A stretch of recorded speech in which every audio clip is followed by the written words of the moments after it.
Hello friends, स्वागत है आप सभी का अपने चैनल एजुकेशन एसके पॉइंट में। हम यूथ कंपटीशन टाइम्स बुक में हिस्ट्री को कवर कर रहे थे और हिस्ट्री में हम आधुनिक भारत के इतिहास को कवर कर रहे हैं। आज हम गांधी एवं उनके प्रारंभिक आंदोलन को कवर करेंगे। इस बुक में वन लाइनर क्वेश्चन दिया गया है जो आपके परीक्षा के पॉइंट से काफ़ी इम्पोर्टेंट होने वाला है। तो चलिए शुरू करते हैं गांधी एवं उनके प्रारंभिक आंदोलन को।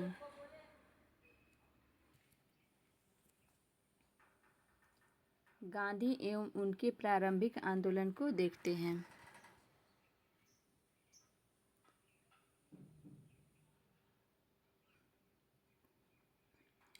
महात्मा गांधी जी के पिता करमचंद गांधी कहाँ के दीवान थे? तो राजकोट, पोरबंदर और वांकानेर के थे।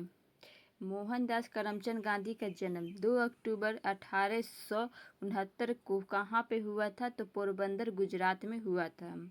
महात्मा गांधी जी का प्राथमिक शिक्षा कहाँ पर संपन्न हुई थी? तो राजकोट में हुआ था।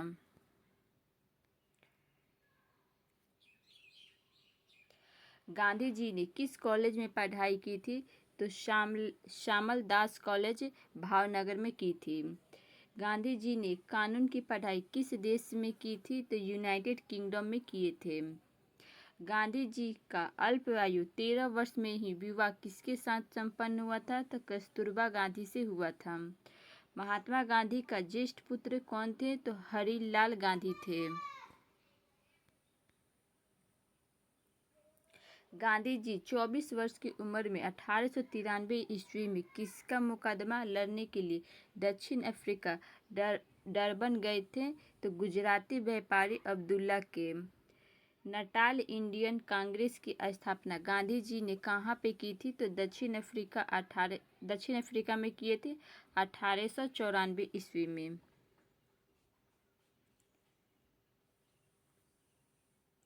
महात्मा गांधी सर्वप्रथम भारतीय राष्ट्रीय कांग्रेस के किस अधिवेशन में भाग लिया था? तो कलकत्ता के अधिवेशन में भाग लिए थे 1901 में। गांधी जी ने वर्ष 1903 में जोहान्सबर्ग में अपनी लॉ फर्म स्थापित की थी, जहां पर वे कब तक रहे थे? तो 1910 ईस्वी तक रहे थे। गांधी जी ने ट्रस्टशिप के सिद्धांत का प्रतिपादन कहाँ पे किए थे? तो दक्षिण अफ्रीका में किए थे 1903 के में लॉ फर्म ट्रस्टशिप पर आधारित थे।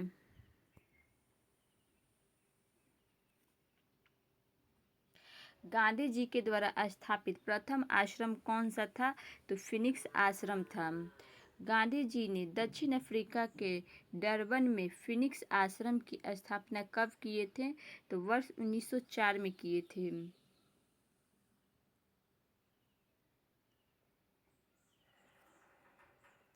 महात्मा गांधी के बारे में सत्य कथन है तो उन्होंने अपनी प्रारंभिक शिक्षा राजकोट में प्राप्त की थी। कस्तूरबा के साथ उनका विवाह 13 वर्ष की आयु में हुआ था। उन्होंने विधि का अध्ययन द इनर टेम्पल लंदन में किए थे।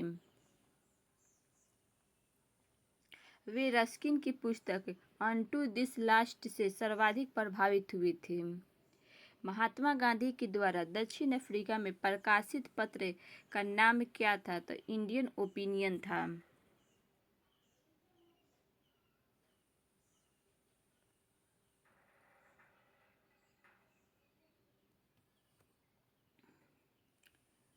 दक्षिण अफ्रीका के किस रेलवे स्टेशन पर गांधी जी को ट्रेन से फेंका गया था? तो पीटर मारिट्जबर्ग के रेलवे स्टेशन पर फेंका गया था। गांधी जी दक्षिण अफ्रीका में कितने वर्ष रहे थे? तो 21 वर्ष रहे थे। 1893 से लेकर 1915 तक रहे थे। गांधी जी ने सेवा धर्म कहाँ पर अपनाया था? तो दक्षिण अफ्रीका में अपनाए थे। मेरा प्रत्येक लघुत्तम कार्यकलाप उस द्वारा निर्देशित होता है जिसे मैं धर्म समझता हूँ। यह किसका कथन है? तो महात्मा गांधी का है।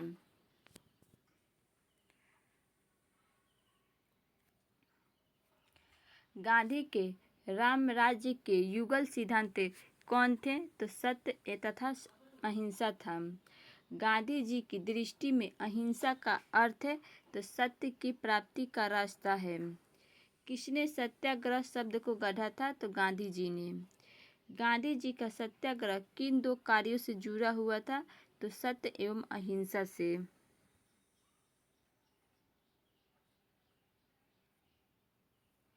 कोई सत्याग्रही ही अहिंसा के द्वारा विजय प्राप्त कर सकता है, तो अत्याचारियों की आत्मा को प्रभावित करते हुए। गांधी जी की सत्याग्रह रणनीति में किसे सबसे अंतिम स्थान प्राप्त है? तो हड़ताल को है। गांधी जी के अनुसार हिंसा का क्रूरतम रूप है तो गरीबी का अस्थायित्व है। गांधी जी के अनुसार सही है तो सत्याग्रही का उद्देश्य शत्रु का हृदय परिवर्तन करके उसे अपने अनुकूल बनाना है। सत्याग्रही का शस्त्र अहिंसा है। सत्याग्रही को अपने संकल्प में दृढ़ विश्वास होना चाहिए और सत्याग्रही को विरोधियों के प्रति द्वेष भाव नहीं रखना चाहिए। गांधी जी का सर्वोदय से क्या तात्पर्य था? तो अछूतों और दलितों का उदय था। गांधी जी ने परिवार नियोजन हेतु क्या तरीका बताया था? तो आत्मनियंत्रण बताए थे। एम के गांधी किसके समर्थक थे? तो दार्शनिक अराजकतावाद के थे। गांधी जी और मार्क्सवाद के बीच एक समान सहमति पाई जाती है, वो कौन सी है? तो एक अंतिम लक्ष्य के रूप में राजविहीन समाज है। गांधी जी के संदर्भ में सत्य कथन है तो समाजवादियों में एक व्यक्तिवादी और समाजवादियों में एक मार्क्सवादी है।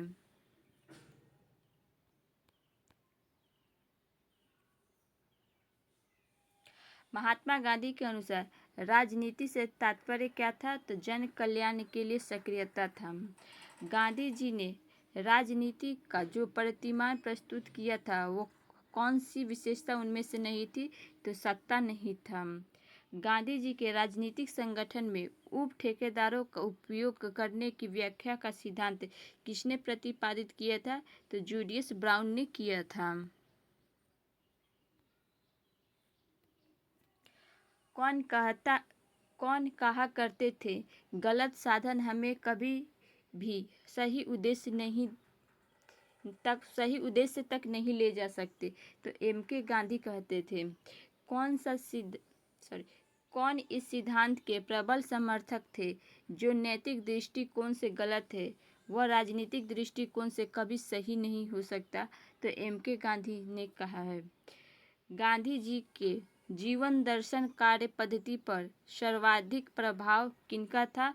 तो जॉन रस्किन, डेविड थोरो और लियो टॉल्स्टॉय का था।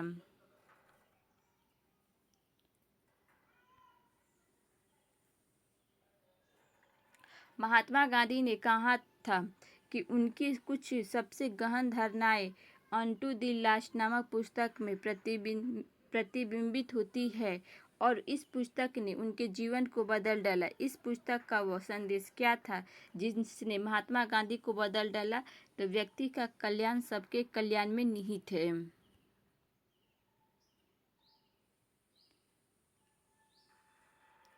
मोहनदास करमचंद गांधी किसके लिए सर्वाधिक जाने जाते हैं? तो भारतीय स्वतंत्रता की प्राप्ति हेतु निष्क्रिय विरोध करने के लिए। हिंद स्वराज किसने लिखा था? तो महात्मा गांधी ने। महात्मा गांधी ने किस वर्ष हिंद स्वराज लिखे थे? तो वो वर्ष 1909 में।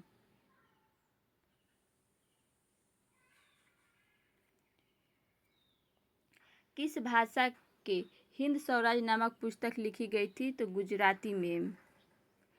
महात्मा गांधी के पदार्पण से पूर्व भारत में राष्ट्रीय आंदोलन की दिशा को किन अंतर्राष्ट्रीय घटनाओं ने प्रभावित किया था? तो 1898 के इटली अबिसिनिया युद्ध ने किया था। चीन के बक्सर आंदोलन ने, आयरलैंड के क्रांतिकारी आंदोलन और रूस जापान के युद्ध में जापान की विजय ने किया था।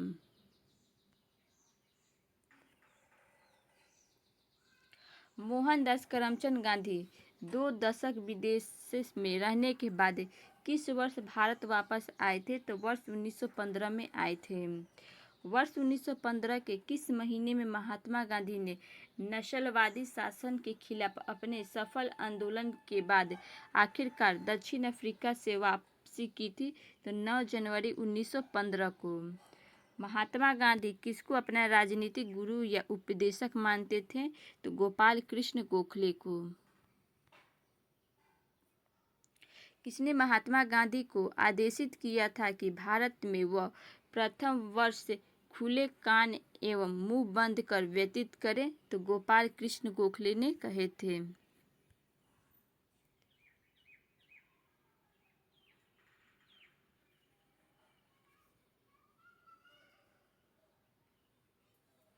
भारतीय राजनीति में प्रवेश के पूर्व 1 वर्ष तक देश में पर्यवेक्षक एवं विद्यार्थी के रूप में रहने की सलाह गांधी जी को किसने दी थी? तो गोपाल कृष्ण गोखले ने दिए थे। भारत के स्वतंत्रता आंदोलन के दौरान महात्मा गांधी द्वारा स्थापित साबरमती आश्रम कहाँ स्थित है? तो अहमदाबाद कोचरब क्षेत्र में है 1915 ईस्वी में। अब देखते हैं चंपारण आंदोलन को। भारतीय राष्ट्रीय कांग्रेस के किस अधिवेशन में महात्मा गांधी को चंपारण के किसानों की समस्या से अवगत कराया गया था? तो लखनऊ अधिवेशन 1916 में करवाया गया था। किसने यूरोपियन नील बागान मालिकों के द्वारा किसानों के शोषण के तरफ से गांधी जी का ध्यान आकर्षित किया? तो राजकुमार शुक्ल ने। साबरमती आश्रम का वास्तविक नाम क्या था? तो सत्याग्रह आश्रम था। महात्मा गांधी ने भारत में अपना पहला जन भाषण कहाँ दिए थे?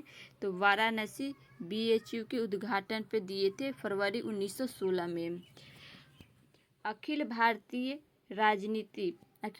राजनीति में गांधी जी का पहला साहसिक कदम क्या था? तो चंपारण आंदोलन था 1917 का। भारत में गांधी जी का प्रथम सत्याग्रह आंदोलन कौन सा था जिसमें उन्होंने सविनय अवज्ञा का प्रयोग किया था? तो चंपारण आंदोलन था। महात्मा गांधी ने प्रथम सत्याग्रह अभियान कहाँ पे चलाए थे? तो चंपारण में।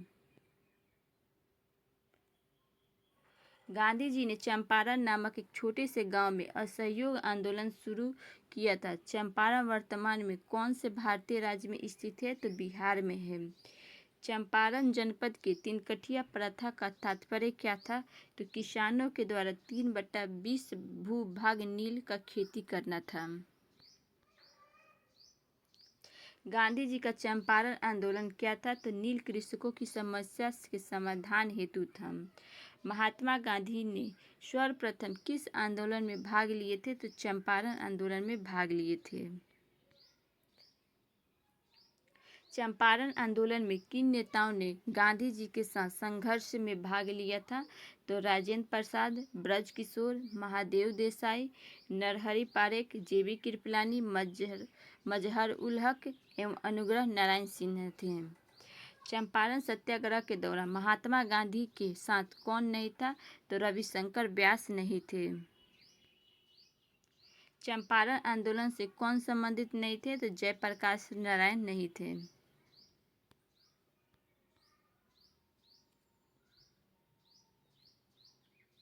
महात्मा गांधी के चंपारण सत्याग्रह का किसने विरोध किया था? तो NG रंगा ने किए थे। गांधी जी ने बंधुआ मजदूरों को मुक्त कराने का अभियान कहाँ पर आरंभ किए थे? तो चंपारण में तिनकठिया प्रणाली में। चंपारण सत्याग्रह का अति महत्वपूर्ण पहलू क्या था? तो भारत के राष्ट्रीय आंदोलन में किसान असंतोष का सम्मिलित होना था। चंपारण नील आंदोलन के राष्ट्रीय नेता कौन थे? तो महात्मा गांधी थे।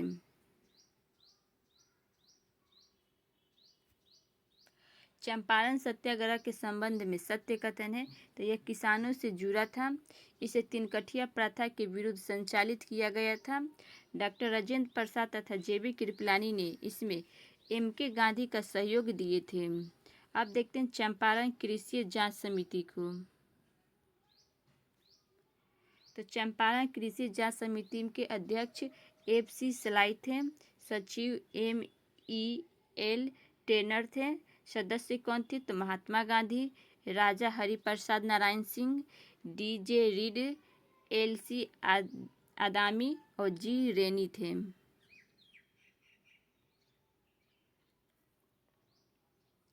बागान मालिकों के साथ समझौते के तौर पे गांधी जी ने उनके द्वारा किसानों से वसूल की गई अवैध राशि वापस लौटाने पर सहमति प्रकट की। उनके द्वारा कितने प्रतिशत राशि वापस लौटानी थी? तो 25%।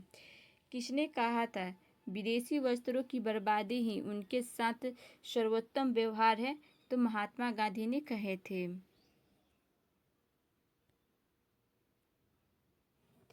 कोई सरकार तब तक सेवा का उपकरण है जब तक वह लोगों की इच्छा और सहमति पर आधारित है। जब वह जनता को जबरदस्ती झुकने का प्रयास करती है तब वह दमन का औजार बन जाती है। इसीलिए जिस समय जनता में उस आतंक का भय समाप्त हो जाता है, चाहे वह कानून का हो या अस्त्र शस्त्रों का, तब वह दमन भी समाप्त हो जाता है। यह किसका कथन है? तो ये महात्मा गांधी जी का कथन है।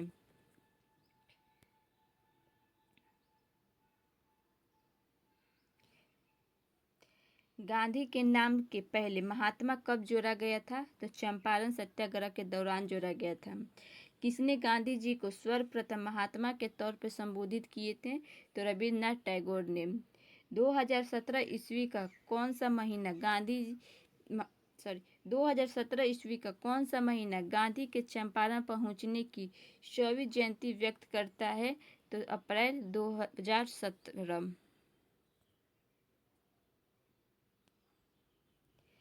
किसने दुखी, दुखी आत्मा, दुखी हृदय जैसे छंदनामों के तहत लिखकर चंपारण के किसानों को दुर्दशा पर प्रकाश डाला?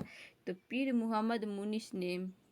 किसने लिखा कि स्वदेशी भी अन्य किसी अच्छी बात की मृत्यु का आलिंगन बन सकती है यदि इसे अंधश्रद्धा के तहत अपनाया जाए? तो महात्मा गांधी ने लिखे हैं।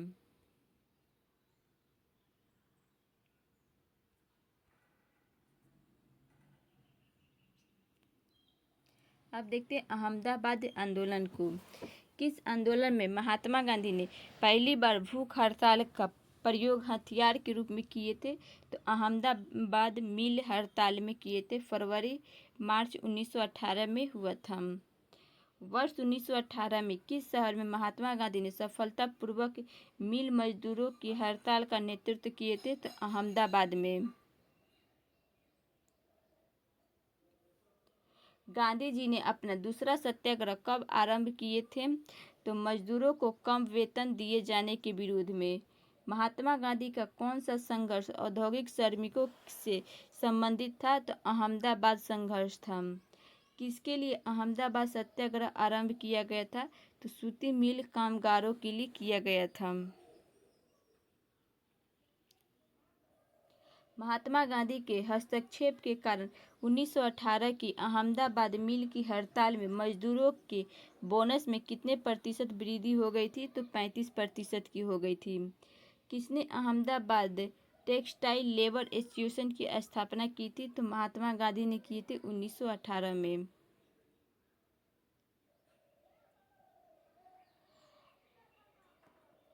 गांधीयन इनोवेशन गांधी जी का नवाचार का तात्पर्य था? तो कम निवेश में अधिक उत्पादन एवं अधिक लोगों के लिए था। गांधीयन इनोवेशन शब्दावली का सर्वप्रथम प्रयोग किसके द्वारा किया गया था? तो प्रोफेसर C.K. प्रहलाद एवं R.A. माशेलकर के द्वारा किया गया था। गांधीवादी अर्थव्यवस्था के संदर्भ में सत्य कथन है? तो वे अहिंसा पर आधारित अर्थव्यवस्था पर बल देते थे। केंद्रीयकरण शोषण और असमानता को जन्म देता है, अतएव अहिंसक सामाजिक संरचना केंद्रीकरण विरोधी है। वे भारत में मशीनरीकरण के पक्षधर नहीं थे। M.K. गांधी के अनुसार अस्पृश्यता का सामाजिक एवं आर्थिक सुधार किस विधि के द्वारा किया जा सकता है? तो उनके लिए कुटीर उद्योग स्थापित करके। भारत में नियोजित विकास का विरोध किसने किया था? तो महात्मा गांधी ने किए थे। महात्मा गांधी की सहयोगी अनुसुईया बेन किसकी बहन थी? तो अम्बालाल साराभाई की थी।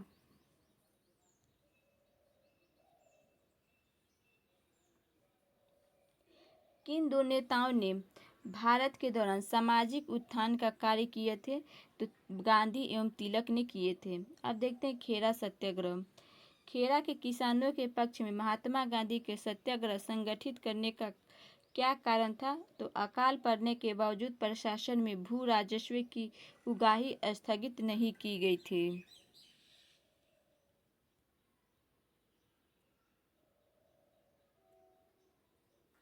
खेरा सत्याग्रह का नेतृत्व किसने किया था? तो महात्मा गांधी ने किए थे 22 मार्च 1918 में।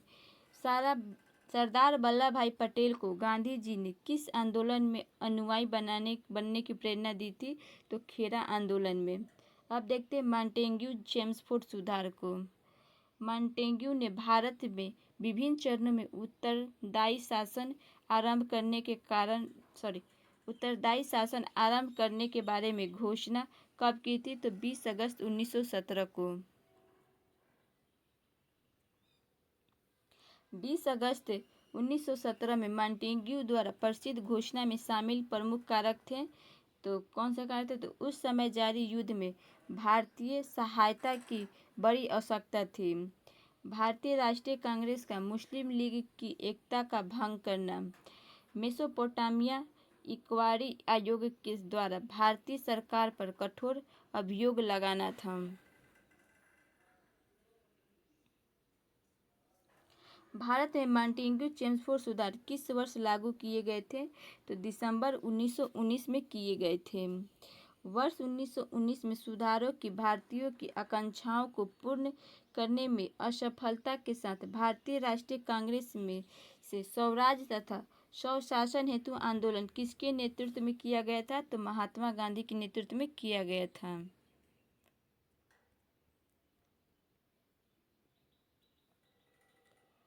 अब देखते हैं रॉलेट एक्ट और जलियांवाला बाग हत्याकांड को। वर्ष 1919 में गांधी जी ने सत्याग्रह के दौरान आह्वान किया था, जिसके खिलाफ अंग्रेजों ने कौन सा अधिनियम पारित किया था? तो रॉलेट एक्ट पारित किया था। रॉलेट अधिनियम किस कमेटी की सिफारिश पर आधारित था? तो सेडिशन कमेटी की सिफारिश पर आधारित था।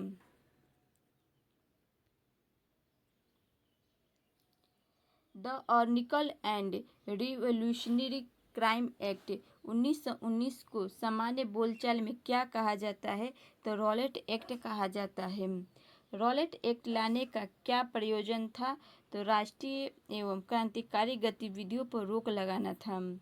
रॉलेट एक्ट को किस वर्ष पारित किया गया था? तो वर्ष 1919 में पारित किया गया था। रॉलेट एक्ट भारत में कब लागू किया गया था? तो सन 1919 में किया गया था। रॉलेट एक्ट का क्या लक्ष्य था? तो बिना मुकदमा चलाए बंदी बनाना और मुकदमों की सुनवाई संक्षिप्त प्रक्रिया के द्वारा करना था। रॉलेट एक्ट किस वायसराय के काल में पारित हुआ था? तो लॉर्ड चेम्सफोर्ड के कार्यकाल में पारित हुआ था। 1916 से 1921 तक लॉर्ड चेम्सफोर्ड का कार्यकाल था। रॉलेट एक्ट अधिनियम 1919 समेकित रूप से क्या था? तो इसने राजनीतिक गतिविधियों को दबा दिया और राजनीतिक कैदियों को बिना किसी मुकदमे के 2 वर्षों तक हिरासत में रखने की अनुमति दी थी।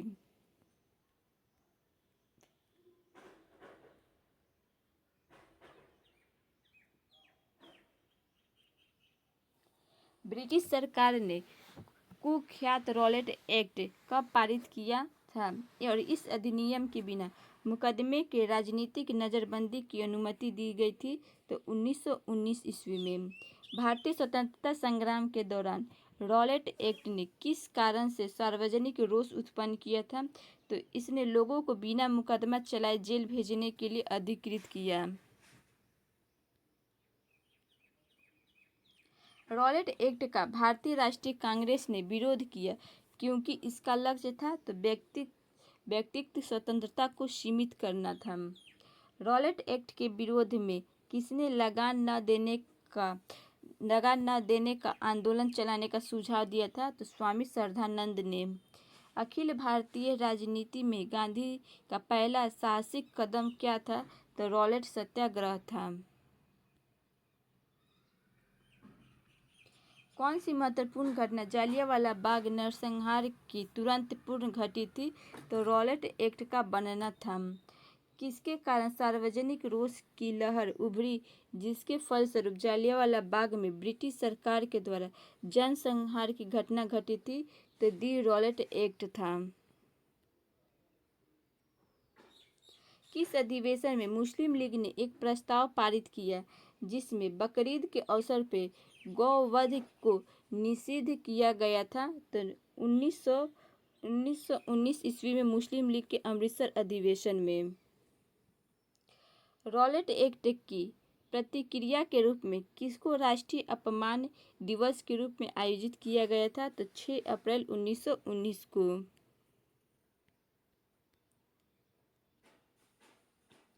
किसकी गिरफ्तारी के विरोध में काफ़ी संख्या में लोग अमृतसर के जालियांवाला बाग में 13 अप्रैल 1919 को एकत्रित हुए थे? तो डॉक्टर सैफुद्दीन किचलू और डॉक्टर सत्यपाल की गिरफ्तारी में हुए थे। जालियांवाला बाग नरसंहार किस गांधीवादी सत्याग्रह के संबंध में हुआ था?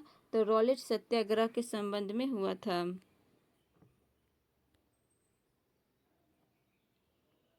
जालियांवाला बाग हत्याकांड कब हुआ था? तो 13 अप्रैल 1919 को। जालियांवाला बाग का सामूहिक हत्याकांड कहाँ पर हुआ था? तो अमृतसर, पंजाब में। जालियांवाला बाग हत्याकांड का आदेश किसने दिया था? तो माइकल ओ डायर ने दिया था। किस त्योहार के दिन जालियांवाला बाग हत्याकांड हुआ था? तो बैसाखी के दिन। 1919 में जघन्य जालियांवाला बाग कांड के समय भारत का वायसराय कौन था? तो लॉर्ड चेम्सफोर्ड था। 1916 से 1921 तक इसका कार्यकाल था। किस घटना के बाद महात्मा गांधी ने असहयोग आंदोलन को अपनी हिमालय जैसी भूल बताई थी? तो जालियांवाला बाग हत्याकांड के बाद 14 अप्रैल 1919 ईस्वी को नाडियाड के में मशाल लॉ के दौरान सत्याग्रह को।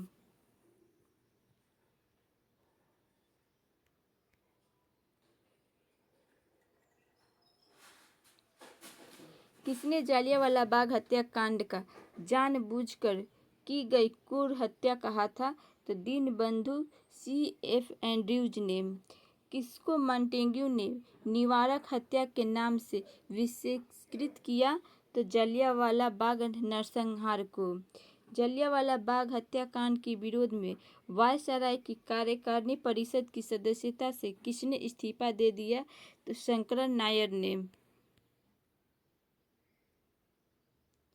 जालियांवाला बाग हत्याकांड 1919 में पंजाब में हुए अत्याचारों से अपने विरोध के रूप में किस विख्यात व्यक्ति ने ब्रिटिश सरकार के द्वारा प्रदान की गई नाइटहुड की उपाधि को वापस लौटा दिया?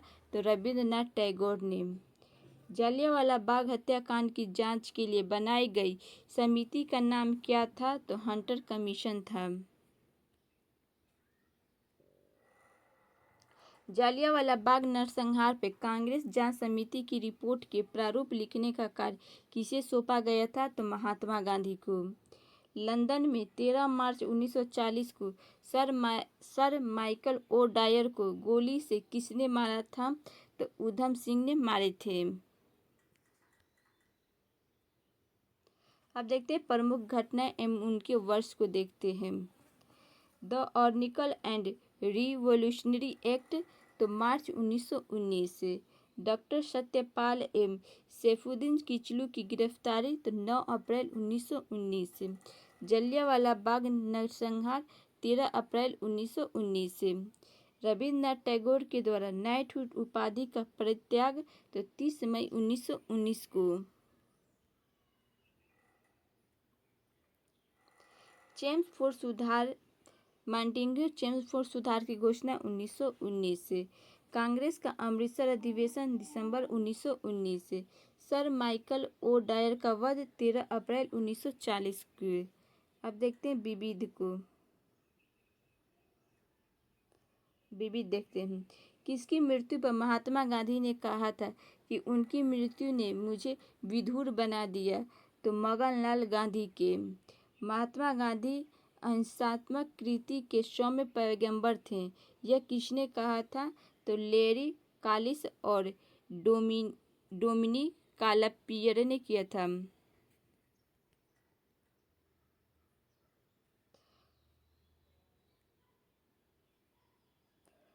आगामी पीढ़ियां शायद ही विश्वास करे कि ऐसा रक्त मांस का मानव कभी पृथ्वी पर अवतरित हुआ था। महात्मा गांधी के विषय में किस व्यक्ति ने यह विचार व्यक्त किया था? तो अल्बर्ट आइंस्टीन ने किए थे 1869 से 1995 ईस्वी तक। पुस्तक at the feet of Mahatma Gandhi के लेखक कौन थे? तो डॉक्टर राजेंद्र प्रसाद थे। किस आंदोलन में गांधी जी संबंधित थे? तो खेरा खिलाफत आंदोलन, सविनय अवज्ञा आंदोलन, व्यक्तिगत सत्याग्रह आंदोलन, भारत छोड़ो आंदोलन।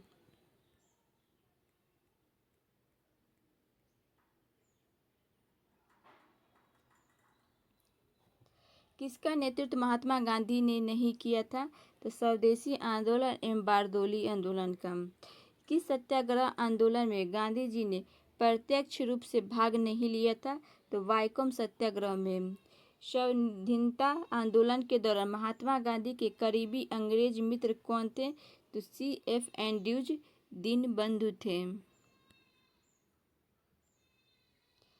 गांधी के संदर्भ में सत्य कथन है तो जाति विहीन अछूतों की दशा में सुधार के लिए कठोर संघर्ष किया, असहयोग आंदोलन शुरू किया, सविनय अवज्ञा आंदोलन शुरू किए। कांग्रेस के किस अधिवेशन तक गांधी जी की आत्मकथा लिखी गई थी? तो नागपुर अधिवेशन 1920 में। माई एक्सपेरिमेंट विथ ट्रूथ के लेखक कौन है? तो महात्मा गांधी हैं। महात्मा गांधी ने अपनी आत्मकथा मूल रूप से किस भाषा में लिखे थे? तो गुजराती में। महात्मा गांधी के आत्मकथा के विषय में सत्य है तो तीनकठिया प्रथा का इसमें वर्णन है, सत्याग्रह शब्द की उत्पत्ति का इसमें वर्णन है और इसमें इंडियन ओपिनियन समाचार पत्र का वर्णन है। गोखले माई पॉलिटिकल गुरु पुस्तक किसने लिखी है? तो M.K. गांधी ने। दक्षिण अफ्रीका से लौटने के पश्चात महात्मा गांधी ने किस संगठन की सदस्यता ग्रहण की थी? तो होम रूल लीग की 28 अप्रैल 1920 को। किस लेखक ने महात्मा गांधी के प्रोफेशनल रीडर्स की संज्ञा दी थी? तो मार्टिन ग्रीन ने। गांधी जी ने राष्ट्रवाद का मुंह दिन पर दिन किनकी ओर मोड़ा था? तो आम जनता की ओर। महात्मा गांधी का छत्तीसगढ़ में प्रथम आगमन कब हुआ था? तो 20 दिसंबर 1920 को धमतारी रामपुर में। अब देखते हैं महात्मा गांधी के जीवन की प्रमुख घटना और वर्ष। चंपारण आंदोलन 1917, अहमदाबाद मिल हड़ताल फरवरी और मार्च 1918 में, खेरा आंदोलन 22 मार्च 1918 को, असहयोग आंदोलन 1920 से 22, बारदोली सत्याग्रह 1928, सविनय अवज्ञा आंदोलन 1930, भारत छोड़ो आंदोलन 1942। अगर हमारा ये वीडियो पसंद आया होगा तो वीडियो को लाइक करिएगा, चैनल को सब्सक्राइब करिएगा और अपने दोस्तों में शेयर कीजिएगा। जय हिंद।